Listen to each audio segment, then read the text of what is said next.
दो लोग की गिरफ्तारी हुई है। क्या बताया आरोपियों ने, किस वजह से उतनी तेज रफ्तार में गाड़ी चला रहे थे, सीक्वेंस ऑफ इवेंट क्या था?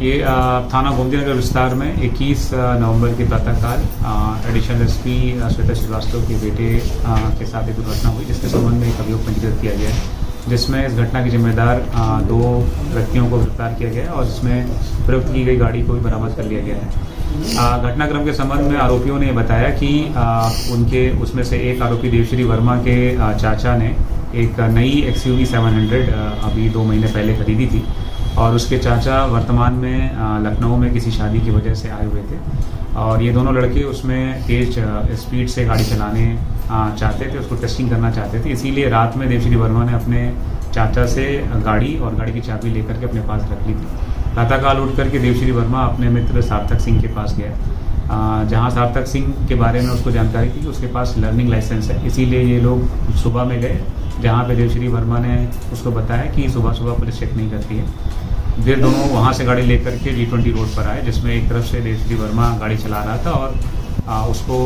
उन्होंने आपस में शर्त रखी थी कौन ज़्यादा तेज़ गाड़ी चलाता है। तो देवश्री वर्मा भी बहुत तेज़ी से गाड़ी लेकर के निकला और रास्ते में एक माँ बेटी जो वहाँ पर थे उस समय मौजूद, उनसे ऑलमोस्ट भिड़ते भिड़ते बचे। पुनः जब वापस में G20 रोड पे वापस आ रहे थे, तब गाड़ी की स्टीयरिंग देवश्री वर्मा से सार्थक सिंह ने ले ली और फिर उसको देवश्री वर्मा भी उकसाते रहे कि तुम मेरा रिकॉर्ड नहीं तोड़ पाओगे। इस तरीके से तेज़ी से गाड़ी चलाते हुए जब ये वहाँ घटनास्थल पर पहुँचे तो मृतक के सामने उन्होंने उसके, चूँकि अनियंत्रित तरीके से गाड़ी चला रहे थे, उन्होंने फुटपाथ पर चलने वाले मृतक के ऊपर ही गाड़ी चला दी और जिसकी वजह से दुर्घटना हो गई। ये घटनाक्रम था। सर, लखनऊ पुलिस का इसको लेकर के एक अभियान भी चलाया जा रहा है, क्योंकि वहाँ पे जो रोड है अक्सर देखा था कि बाइकर्स फर्राटा करते हैं। इन लड़कों ने भी एक दूसरे से शर्त लगा रही थी स्पीड को लेकर के, उसको लेकर कुछ लखनऊ पुलिस करने जा रही है।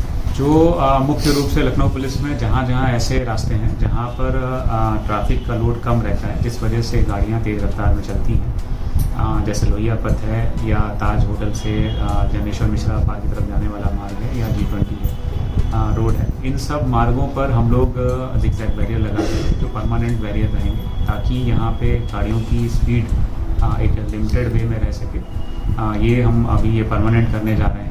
साथ ही में जो तेज़ रफ्तार में गाड़ियाँ चलाते हैं उनकी गिरफ्तारी या उनकी गाड़ियों की सीज करने के लिए जिस समय विशेषकर से कार्यक्रम सुबह के समय होता है, तो उस समय विशेष टीमें गठित करके ऐसी गाड़ियों के खिलाफ कार्रवाई करेंगे और साथ ही जो लोग साइलेंसर लगा करके गाड़ियाँ चलाते हैं उनके लिए भी हम लोग विशेष अभियान चलाएंगे और उन सभी गाड़ियों को जिनमें साइलेंसर से हालत ज़्यादा आवाज़ आती है तो उन गाड़ियों को भी सीज करेंगे। आखिरी सवाल सर, क्या जो आरोपी है सार्थक सिंह, इसके पिता ने पहचान छुपाने की कोशिश की, गाड़ी छुपाने की कोशिश की और ये भी बोल दिया क्या कि सार्थक नाम का उनका तो कोई बेटा ही नहीं है? जो सार्थक सिंह इसमें मुख्य आरोपी है, जो गाड़ी उस समय चला रहा था जब दुर्घटना हुई, इन लोगों ने घर में जाकर के अपने परिवारीजनों से, विशेषकर अपने पिता से बातें बताई, तो उनके पिता ने इस गाड़ी को धुलवा करके इसको छुपाने का प्रयास किया।